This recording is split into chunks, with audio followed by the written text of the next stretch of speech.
السلام عليكم. غادي نهضر لكم واحد لو بروبليم. عرفتي انا جيت لفرنسا في لي زاني 90. جي ما ميتريز au Maroc, la licence d'équivalent de 4 ans de maîtrise, وجيت لهنا pour un troisième cycle. J'ai fait العلوم. Donc voilà, درت العلوم وجيت لفرنسا. وحيت جيت لفرنسا لقيت واحد الجو في لي زاني 80، جو واحد الجو زعما ضد المسلمين. فريمون سيتي فريمون انكرويابل. ولاحظت على ان داكشي اللي وقع في هذيك لا بيريود راه عطى واحد النتائج صعيبه بزاف. ابخي même aujourd'hui on vit les conséquences de quelque chose qui s'est produit. فهمتي؟ pourquoi ce type d'analyse? C'est juste pour mieux analyser l'origine du problème. Pourquoi? Pour essayer de ne pas tomber dans le piège dans ce genre de problème, parce que c'est des choses qu'on pouvait vraiment éviter. Je ne donne pas mon point de vue, je vous laisse un petit peu analyser la situation vous-même. En décembre 1988, il y avait un romancier britannique d'origine pakistanaise qui a écrit un livre comme un roman. Ce romancier-là, il a commencé à critiquer un petit peu le prophète et tout ça. Et tout. Bon, voilà. Il a fait une sorte de caricature. Voilà. Alors, à l'époque, donc ça c'était décembre 88, en février 89, le président iranien à l'époque, دار واحد الفتوى عليه، فتوى qui le condamne à mort. Ok, دار عليه فتوى qui le condamne à mort. Et là, وقعت واحد الضجة في العالم كله. La liberté d'expression, comment on peut, وهادي ça se discute. وجات واحد الغيرة un petit peu disproportionnée pour moi. علاش disproportionnée؟ لأن quand on voit سنة الرسول صلى الله عليه وسلم، on a vu في المعركة مع الطائف، il a pris un coup في السنة ديالو. On a vu que les non-croyants, ils le maltraitaient. Il a été traité de Majnoun, il a été traité de Sahir et tout ça. Et même, il a demandé à Dieu plusieurs fois s'il y a une petite solution contre ça. Qu'est-ce qu'il lui a répondu, Dieu? Il lui a répondu que c'était quelque chose de courant, même avec les autres prophètes. On ne peut rien faire. On peut rien faire. يستهزئون كما استهزئ بالرسل من قبلك. Donc c'est une règle. Quand on voit Nuh, quand on voit Ibrahim, quand tu es prophète, un messager, que tu apportes un message, tu ne veux pas te réduire à être là, à répondre à la provocation. Il faut dépasser ça. Donc quand on voit un petit peu ce discours un petit peu vis-à-vis de la moquerie, tout ça, et le fait de ne pas faire très attention un petit peu à la critique des non-croyants, parce que quand même ils ont un registre qui est différent et tout ça, ils ont quand même cette liberté de critiquer, ce que nous, on ne doit pas avoir, parce que nous, on ne peut pas critiquer les chrétiens parce que Jésus c'est notre prophète, on ne peut pas critiquer les juifs parce que Moïse c'est notre prophète, donc on n'est pas dans les mêmes registres et tout ça, donc il faut quand même se distinguer par rapport à ça. Donc ça crée un boom, tout le monde parle de ça, tout le monde, mais comment un musulman peut nous dire ce qu'on doit faire, ce qu'on ne doit pas faire? Il y a eu la liberté d'expression, surtout que l'Occident, il est sorti d'une révolution en 1789 qui a séparé l'Église de l'État. Ils ont dit, voilà, plus jamais la religion n'intervient dans l'État et tout ça. En 1989, ils prévoient l'Église ou le Coran ou la hadi ou la hadi. Non. Donc à partir de là, ouais, il a fait un constat. Chacun peut avoir son point de vue Wadakshi. Donc ouais, il a lancé quelque chose. Donc sachant que l'affaire, elle était en Angleterre. Les Anglais qui ont commencé à parler. La France, comme tous les autres pays, elle a récupéré. Elle a ramené la patate chaude, comme on dit. Alors, le festival de Cannes, vous savez, le festival de Cannes, tous les mois, le mois d'août, il y a le festival de Cannes qui regarde les grands acteurs au niveau mondial. pour participer aux Hamas. On est dans un endroit vraiment pour parler du film, pour parler de, vraiment pour se distraire.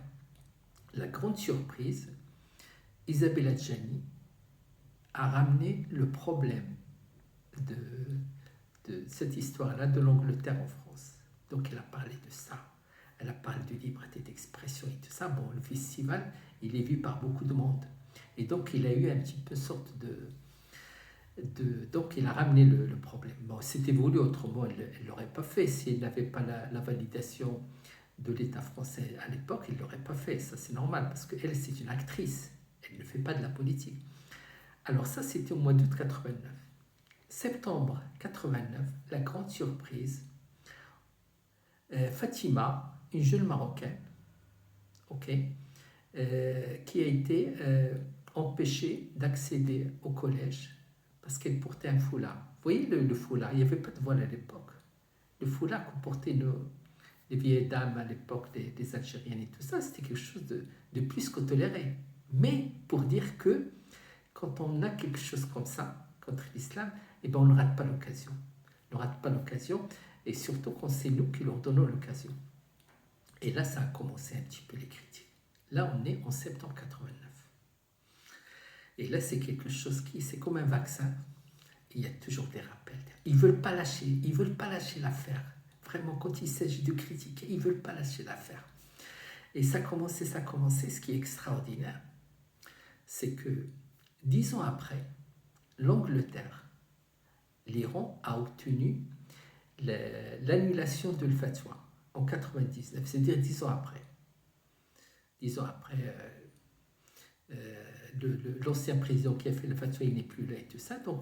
Donc l'Iran a négocié la fatwa avec les Anglais en échange de quelque chose. Donc c'était comme une transaction commerciale. Donc on ne parle plus de la fatwa. Donc pour les Anglais, la fatwa, c'est de l'ancienne, vraiment c'est de l'historique. Mais ça ne va pas être comme ça en fait. Par contre, en France, ils ne veulent pas lâcher prise. Ils ont commencé à bombarder. 2004, en pleine guerre du Golfe et tout ça. En pleine guerre du Golfe. D'ailleurs, je me demande s'il n'y a pas de lien entre ce qui s'est passé avec la facilité qu'ils ont à faire cette guerre du Golfe et tout ça. J'ai pas réfléchi sur un point commun et tout ça. En 2004, il y a une loi contre le voile faite en France au mois de mars 2004. Et ça, c'est quelque chose d'inédit. Parce que, comme je vous ai dit, la France, c'est une république. La séparation entre l'Église et l'État, ça fait X temps. Et la France ne s'ingère jamais dans les affaires qui concernent la religion. Parce que c'est pas très intelligent de toucher la religion, parce que c'est un domaine un petit peu abstrait, c'est un domaine de croyance et tout ça. Et comme la politique et tout ça, il ne faut pas toucher à ça. Mais en France, c'est devenu vraiment une façon un petit peu de... Quand on parle de l'islam et tout ça, c'est juste pour renforcer un petit peu l'extrême droite. Et quand on renforce l'extrême droite, ça c'est un coup fait par la gauche. Pourquoi? Parce que plus on renforce l'extrême droite, plus on affaiblit la droite. Parce que l'extrême droite et la droite sont pratiquement un petit peu des conservateurs. Ils sont un petit peu tous les deux traditionnels et tout ça. Ils sont trop conservateurs et tout ça sur les principes. Donc la gauche, d'ailleurs c'est Mitterrand en 81 qui a mis en place cette extrême droite en fait. Parce qu'en 81, le président de l'extrême droite, il avait même pas 0,1%. Et à la fin du mandat de Mitterrand, il s'est trouvé à 14%. Donc il y avait vraiment une volonté de la droite, de la gauche, d'affaiblir la droite par l'extrême droite. Et la droite a fait la même chose. Ils ont inventé l'extrême gauche qui a explosé la gauche. Donc aujourd'hui, la gauche a explosé à cause de l'extrême gauche qui a été fait par la droite, et la droite a explosé à cause de l'extrême droite. Et qu'est-ce qu'on a en 2024? On a les deux extrêmes qui sont là pratiquement même pourcentage. On n'a plus de droite, on n'a plus de gauche, on n'a rien. Ils se sont vraiment... Bon bref, je ferme la parenthèse. Donc l'islam a toujours été un petit peu porteur un petit peu de ça pour donner les voix à l'extrême. C'est des calculs un petit peu, des calculs et tout. Et donc 2004, il y a cette loi qui a été faite, Et on a vu aujourd'hui les effets de cette loi jusqu'à aujourd'hui. Moi, je me rappelle, dans les années 2000 et tout ça, franchement, je ne croisais jamais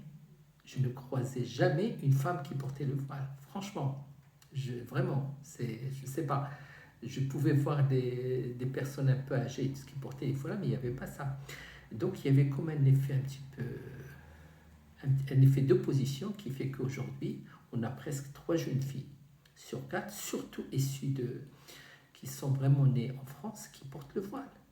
Et donc, il y a vraiment, et malheureusement, pour certaines filles qui portent le voile, moi, ce que je leur dis, bah, si vous voulez porter le voile, c'est très très bien, il y a Surat No, Surat al-Ahzab et tout ça, mais porter le voile, c'est une grande responsabilité dans le sens où quand vous portez le voile, vous affichez votre religion et vous devez être exemplaire. Par exemple, juste après le port du voile, Surat Nur, il parle de la tkhdan al-qawl. Le fait que de dire la tkhdan al-qawl, ça veut dire que la femme qui porte le voile, il ne faut pas qu'elle parle trop, il ne faut pas qu'elle change sa voix, il faut vraiment qu'elle dise vraiment le minimum et tout ça, ce que des fois malheureusement, tu vois. Donc c'était plus un effet de mode qu'autre chose, c'est un petit peu dommage un petit peu de réduire un petit peu l'islam à un effet de mode, alors que normalement, s'ils mettent le voile, c'est très bien, mais il faut vraiment qu'ils sachent, les femmes qui portent le voile, sachent que c'est une lourde responsabilité, il faut qu'ils soient à la hauteur de cette responsabilité, surtout dans un pays qui n'est pas un pays croyant, en quelque sorte. Voilà. Donc 2004, il y a la loi, ok. Et 2007, je vous ai dit, c'est comme un virus. On a pris le vaccin et on fait des rappels. 2007, la reine d'Angleterre va attribuer une sorte de médaille, je ne sais pas, une attribution honorifique à ce personnage qui a fait le roman. Mais par contre, elle est intelligente, la reine d'Angleterre, Elisabeth II. Elle ne l'a pas reçue. Elle lui a juste attribué cette reconnaissance et tout ça, mais c'est une façon un petit peu de rappeler. C'est ça le rappel, c'est ça le problème, c'est que l'Occident, il veut toujours, quand il s'agit d'enfoncer, il rappelle. Ça, c'est très important. Il y a toujours cet effet de rappel comme un vaccin et tout ça. Et d'ailleurs, en 2014, la reine de Danemark aussi, elle l'a reçu personnellement pour lui attribuer aussi une médaille, je ne sais pas quoi, pour dire que voilà, nous, on protège la liberté d'expression, on protège nos écrivains, on protège tout. Donc voilà, donc c'est pour dire qu'aujourd'hui, franchement, jusqu'à aujourd'hui, on voit un petit peu la conséquence d'un fait qui s'est produit en 89 jusqu'à aujourd'hui. Et je pense que ce n'est pas encore terminé. Ce n'est pas encore terminé parce que les conséquences et comment les politiques ils ont exploité ça, ils vont continuer à l'exploiter. Ça, c'est vraiment quelque chose qu'on pouvait vraiment éviter. De bien réfléchir un petit peu sur le texte, de bien réfléchir que voilà, certaines personnes qui ont classé mais bien sûr, notre prophète, on l'adore et tout ça et tout. Mais il faut pas, ne croyez pas que vous allez le défendre. Al-Rasoul, actuellement, il est au paradis. Il est Hayyun Urzaq, tu comprends? Donc à partir de là, puisqu'il est Hayyun Urzaq, il sait tout, il n'a pas besoin de nous pour le défendre, franchement. Il peut intervenir s'il le veut à n'importe quel moment, c'est pas ça le problème.